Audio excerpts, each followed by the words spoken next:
नमस्कार, अमर छत्तीसगढ़ देख रहे हैं आप और बुलेटिन की शुरुआत बड़ी खबर के साथ करेंगे। बड़ी खबर रायपुर से। राजधानी रायपुर में डेंगू की दस्तक हो गई। 6 मोहल्लों में डेंगू के 52 मरीज अभी तक मिल चुके हैं। नगर निगम जोन 7 के रामनगर इलाके में डेंगू का कहर जारी है। जून और जुलाई माह में अब तक 52 मरीजों की पहचान हो चुकी है। डेंगू के खिलाफ नगर निगम अमला अब सख्त हो गया है, एक्शन लिए जा रहे हैं। वहीं दुर्ग फॉर्मूले पर काम किया जा रहा है। जोन स्तर पर एंटी लार्वा का छिड़काव किया जाएगा। प्रभावित क्षेत्रों में लोगों को शरीर को ढककर रखने की हिदायत दी जाएगी और डेंगू के प्रति सजग रहने आम लोगों को किया जा रहा जागरूक। तो ये बड़ी परेशानी अब डेंगू के तौर पर छत्तीसगढ़ में लोगों के सामने आ रही है। राजधानी रायपुर का जिक्र करें। राजधानी रायपुर में डेंगू के मामले बढ़ते नजर आ रहे हैं। राजधानी के 6 मोहल्लों में डेंगू के अब तक 52 मरीज मिल चुके हैं। इसके बाद अब नगर निगम और प्रशासनिक अमला एक्टिव है। नगर निगम जोन 7 के रामनगर इलाके में डेंगू का कहर देखने को मिला है। वहीं जून और जुलाई माह में अब तक कुल 52 मरीज की पहचान हो चुकी है।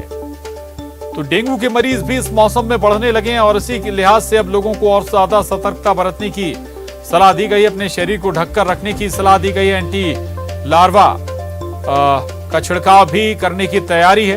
अलग अलग जगहों पर यह भी लोगों को मशवरा दिया जा रहा है कि पानी इकट्ठा ना होने दें और जहां भी पानी इकट्ठा हो उसे हटाएं या फिर वहां पर एंटी लार्वा का छिड़काव हो।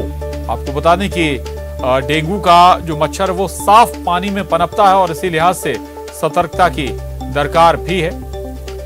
उधर दुर्ग फॉर्मूले पर अब माना जा रहा है कि काम किया जाएगा। जोन स्तर पर एंटी लार्वा का छिड़काव किया जाएगा जिससे डेंगू के फैलाव पर काबू पाया जा सके। प्रभावित क्षेत्रों में लोगों को शरीर को ढककर रखने की भी हिदायत दी जाएगी और डेंगू मलेरिया के प्रति लोग सजग रहें, इस लिहाज से लोगों को जागरूक किया जाएगा।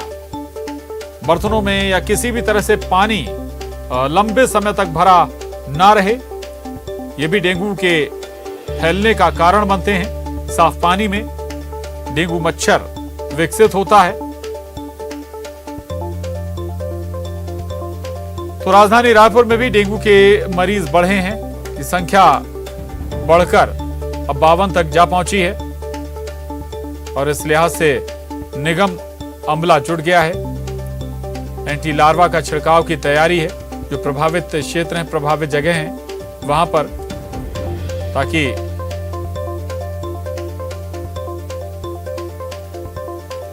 और ज्यादा जानकारी के साथ युगल हमारे साथ जुड़ गए हैं। युगल, डेंगू अब बढ़ रहा है धीरे धीरे। राजधानी रायपुर में ही 52 मामले अभी तक सामने आ गए। क्या कदम उठाए जा रहे हैं रोकथाम के लिए?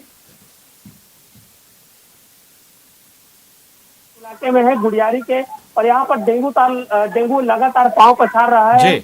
लोगों से बात करेंगे। अभी तक 52 मामले आए हैं। किस तरह की परेशानियां हैं और किस तरह से उनके मन में दहशत है, हम उन्हीं से बात करेंगे। हालांकि निगम एहतियात बरत रहा है। बताएंगे किस तरह से परेशानी हो रही है, डेंगू के मामले बढ़ रहे हैं। रामनगर में तो डेंगू की काफी शिकायत आ चुकी है।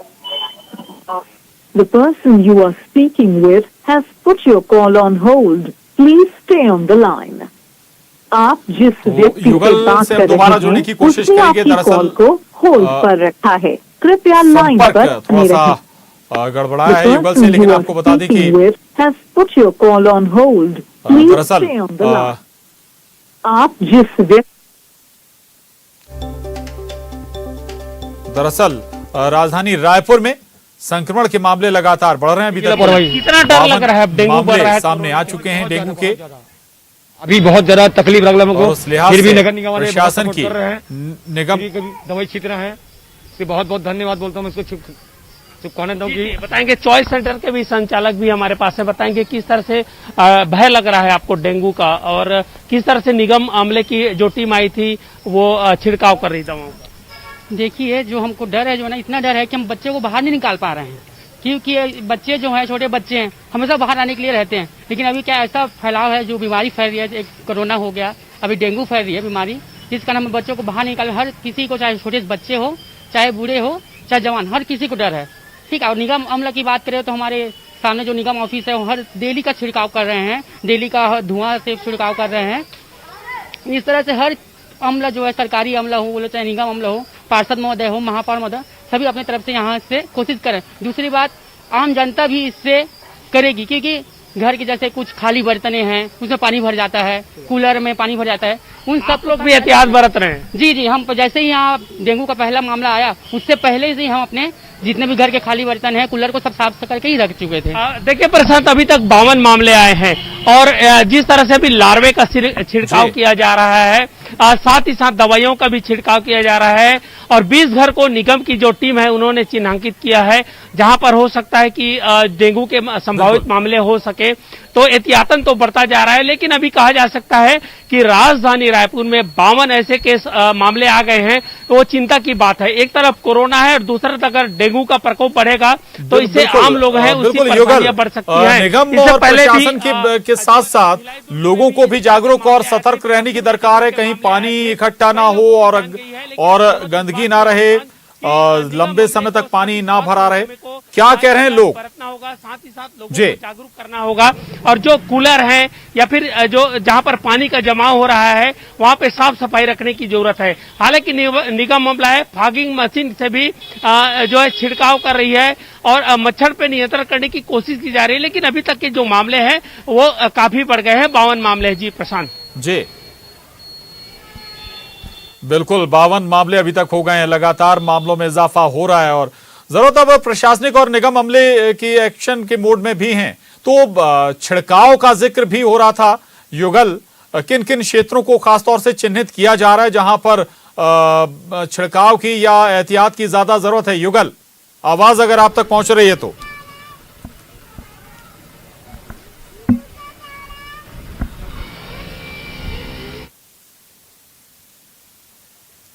शायद युगल तक आवाज नहीं पहुंच पा रही है, लेकिन आपको बता दें कि राजधानी रायपुर में भी डेंगू के मामले बढ़े, कुल 52 मामले अभी तक आ चुके हैं और अब निगम अमला एक्टिव हो गया है। जो प्रभावित क्षेत्र है वहां पर एंटी लार्वा का छिड़काव किया जाएगा।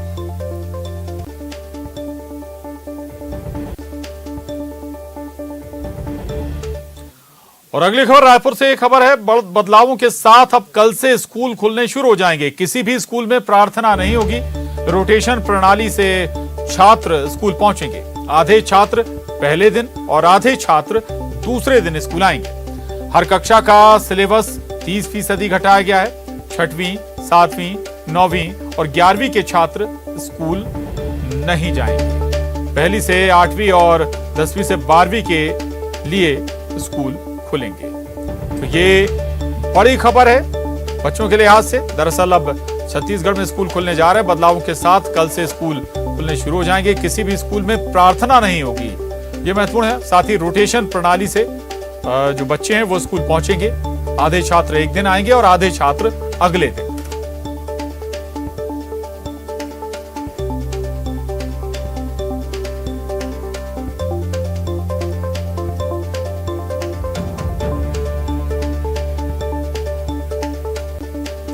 और छत्तीसगढ़ में कोरोना की रफ्तार धीमी देख 2 अगस्त से स्कूल खुलने जा रहे हैं। महासमुंद में 10वीं और 12वीं के छात्र छात्राओं के लिए जिले के 185 सरकारी स्कूलों सहित 35 निजी स्कूलों को खोलने की तैयारी शिक्षा विभाग ने की है। इसे लेकर स्कूल प्रबंधन को निर्देश जारी कर दिया गया है। स्कूलों में 50% बच्चों की उपस्थिति के साथ अध्यापन कार्य कराया जाएगा। कोरोना संक्रमण के लंबे अंतराल के बाद राज्य शासन ने अब स्कूलों को खोलने का आदेश जारी कर दिया है। 2 अगस्त से हाई स्कूल और हायर सेकेंडरी स्कूलों को खोला जाएगा। 50% उपस्थिति के साथ बच्चों को अध्यापन कार्य कराया जाएगा। महासमुंद जिले के 185 स्कूल इस दायरे में हैं, जिसमें से 119 12वीं के स्कूल हैं, तो वहीं 66 हाई स्कूल जिले में खोले जाएंगे। स्कूल प्रबंधन अब तैयारियों में जुटा हुआ है। साफ सफाई की जा रही है। बच्चों की उपस्थिति का जो है वो आकलन के हिसाब से बैठक व्यवस्था सुदृढ़ करने का प्रयास किया जा रहा है। 12वीं में 93 बच्चे हैं, आधे 50% करके यहाँ पर बैठक व्यवस्था की जाएगी। हमारे साथ ज्योतिष चौधरी जी मौजूद हैं, जो प्रभारी प्राचार्य हैं सिरपुर के। हम उनसे जानेंगे, सर 2 अगस्त से स्कूल खोले जाना है, क्या तैयारी है? शासन के गाइडलाइन के हिसाब से हम लोगों ने स्कूल के छात्रों को 50% उपस्थिति के साथ हम बच्चों को यहाँ पर अध्यापन कार्य कराएंगे। जिसके लिए हमने यहाँ पर स्कूलों को जो हमारे आपने जो अभी कक्ष देखा उसको हम लोगों ने सैनिटाइज किया हुआ है, और ये जो फर्नीचर है इनको हम व्यवस्थित करेंगे आज और कल में, और उसके बाद परसों से यानी कि सोमवार से हम यहाँ पर स्कूल संचालित करेंगे। हमारे बच्चे जो दूरस्थ गांव से आते हैं वो आएंगे यहाँ पर। मुझे ये बात तो एकदम स्पष्ट है कि पिछले 2 सत्र से हमारे जो शाला भवन है वो बंद पड़े हुए थे, और लिहाजा इसको हमको साफ करने में समय तो लगेगा, और हमारा पूरा प्रयास है, हम शुरू कर दी है साफ सफाई। निश्चित रूप से आप जो कह रहे हैं उसमें परेशानी तो शिक्षकों को होगी, किंतु हमारा जो कार्य है वो शिक्षार्थी हित में हम लोग काम करते हैं। हमारे पास जो संसाधन उपलब्ध हैं उसके आधार पर हम तो कोशिश करेंगे कि बच्चों को ज़्यादा से ज़्यादा हम सुविधा और सुरक्षा उपलब्ध कराएं। संक्रमण से बचाने का पूरा प्रयास है, और सबसे पहला काम कि हमको अध्यापन कार्य कराना है। ये हर शिक्षक का यही उद्देश्य है। बहरहाल देखना ये होगा कि जिस तरह से 2 अगस्त को स्कूल खोले जाने का आदेश जारी हुआ है, क्या जिले के बाकी स्कूलों में इस तरह की तैयारियां हैं? क्या 2 अगस्त से पूरे स्कूल खुल पाएंगे? आधे अधूरी तैयारियों के बीच शिक्षा विभाग क्या अध्यापन कराने में सफल हो पाएगा, या फिर ऑनलाइन क्लास, मोहल्ला क्लास और होने वाले क्लासरूम में पढ़ाई को लेकर शिक्षकों को क्या तकलीफें होंगी, ये तो आने वाला समय ही बताएगा।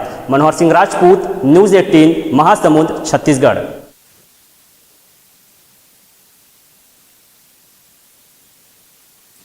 और छत्तीसगढ़ में कल से स्कूल खोलने की तैयारी है, जिसकी तैयारियां सभी जिलों में जोर शोर से हो रही हैं। बलौदाबाजार जिले में भी कल से स्कूल खोलने की तैयारी है। सभी स्कूलों में कोविड गाइडलाइन का पालन किया जाएगा। बच्चों के अभिभावकों की सहमति से बच्चे स्कूल आएंगे। बच्चे स्कूल में मास्क लगाकर आएंगे और बीमार बच्चे स्कूल नहीं आ सकेंगे। जिला शिक्षा अधिकारी बलौदाबाजार CS ध्रुव ने बताया कि जिले के सभी शिक्षकों को जरूरी आदेश दे दिए गए। छत्तीसगढ़ शासन के अनुसार, छत्तीसगढ़ शासन शिक्षा विभाग के अनुसार जो है हमारे यहाँ 2 अगस्त से स्कूल जो प्रारंभ होने वाले हैं। इसमें केवल 10वीं और 12वीं कक्षाओं के बच्चों को 50% बुला करके गार्जियन की सहमति से ये जो चालू किए जाने हैं, जिसमें अध्ययन अध्यापन के लिए सभी शिक्षक जो आएंगे एक निर्धारित टाइम टेबल बना करके अध्यापन कार्य करेंगे। छत्तीसगढ़ में औषधीय पौधों के संरक्षण, संवर्धन और विकास की दिशा में हो रहे कार्यों की सराहना की गई। अंतर्राष्ट्रीय संस्था UNCCD ने वन और जलवायु परिवर्तन मंत्री मोहम्मद अकबर और छत्तीसगढ़ राज्य के पारंपरिक वैद्य संघ के प्रांतीय सचिव निर्मल अवस्थी को सम्मानित किया। UNCCD की टीम ने वन और जलवायु परिवर्तन मंत्री मोहम्मद अकबर के मार्गदर्शन में छत्तीसगढ़ में औषधीय पौधों के विषय में चलाए जा रहे जागरूकता अभियान और छत्तीसगढ़ राज्य के पारंपरिक वैद्य संघ के प्रांतीय सचिव अवस्थी को होम हर्बल गार्डन योजना के तहत औषधीय पौधों का ज्ञान और पारंपरिक ज्ञान आधारित चिकित्सा पद्धति के पुनरुत्थान के लिए किए जा रहे प्रयासों की सराहना की।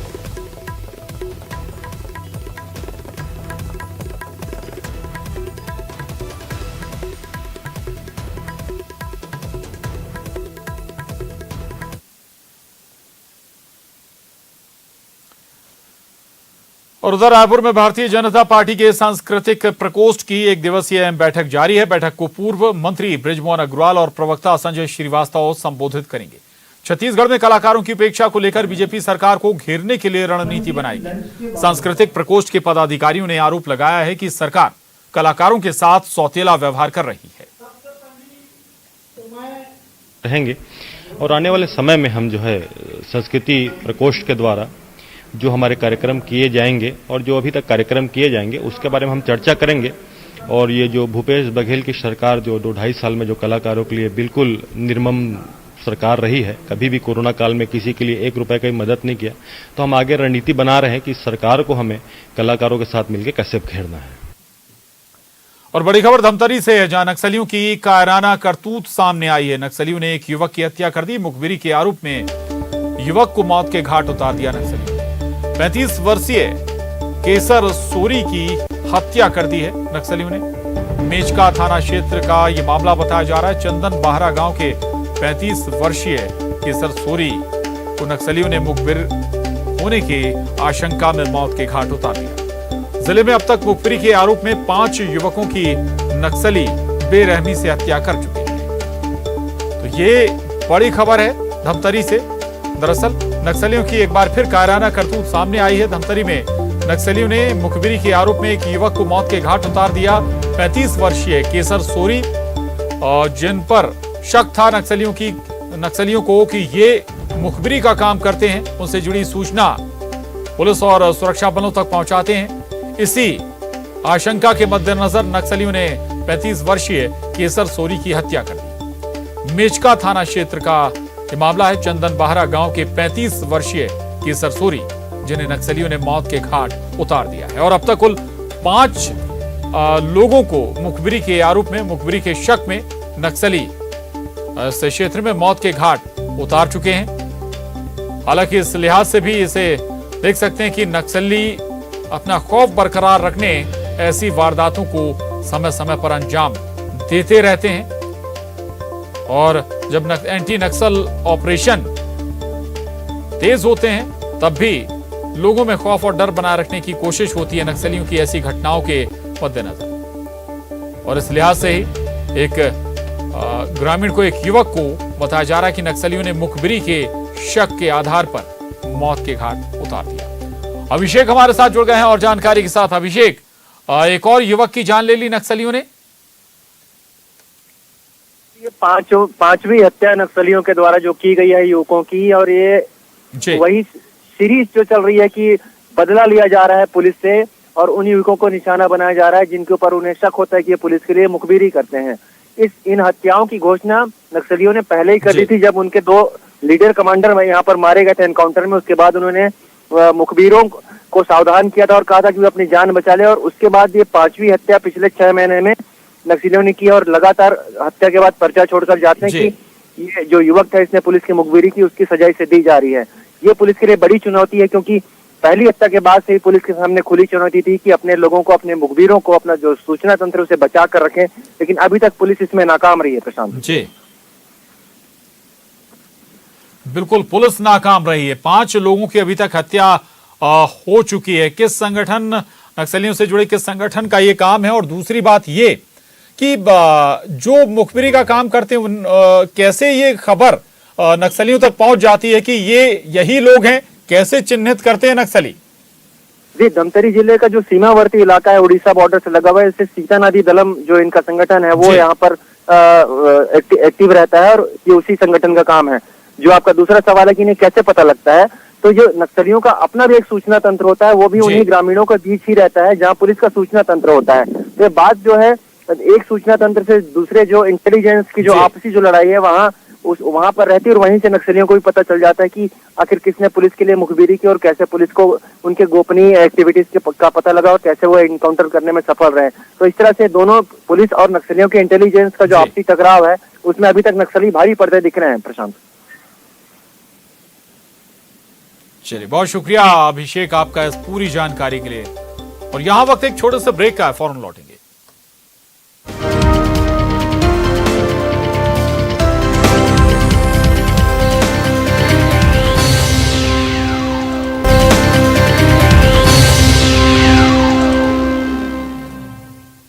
ब्रेक के बाद खबर दुर्ग से है। दुर्ग में नशे के कारोबार के खिलाफ पुलिस ने कार्रवाई की है। जिले के होटल, रेस्टोरेंट और कैफे में एक साथ पुलिस ने दबिश दी। 2 हुक्का बार में खिलाफ नियम के उल्लंघन पर पुलिस ने कार्रवाई भी की है और पूरे भिलाई दुर्ग में नशे के कारोबार के खिलाफ पुलिस ने एक्शन लिया है।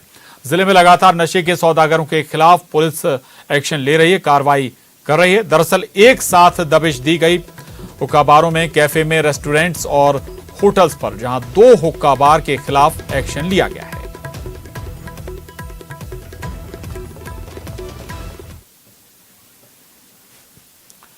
उधर सूरजपुर जिले में ऑनलाइन ठगी का शिकार कई बार पढ़े लिखे लोग भी हो चुके हैं, लेकिन ठगों पर पुलिस अपना शिकंजा नहीं कस पाई है। लेकिन लोगों को ठगी से बचाने के उपाय के साथ जागरूक करने की भी कोशिशें लगातार जारी हैं।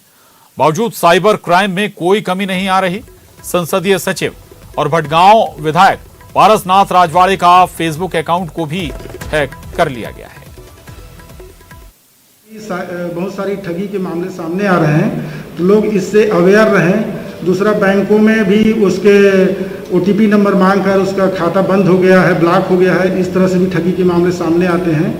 तो ऐसे इसमें लोग बच के रहें, किसी के झांसे में ना आए। जब उनको कोई प्रॉब्लम है तो संबंधित बैंक में या संबंधित संस्था में या संबंधित जगह जाकर उसको क्लियर करें। लेकिन किसी तरह के झांसे में न आए, नहीं तो अन्यथा उनकी जो गाढ़ी कमाई है वो बेवजह चली जाती है। इस तरह के कई मामले सामने आते हैं जिसमें थानों में अपराध पंजीबद्ध करके विवेचना की जा रही है और उसमें हमारे साइबर टीम की मदद से हमारी पुलिस की टीम लगी। दुर्ग से एक मामला सामने आया जहां एक शख्स ने धोखे से दोस्त की पत्नी की फेक आईडी बनाकर उसमें अश्लील फोटो अपलोड कर दिए।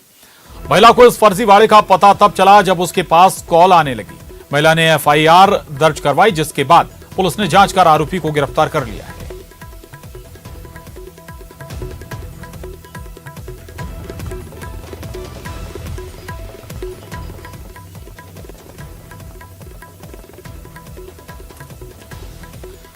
और अब रुख करेंगे टॉप 20 छत्तीसगढ़ का।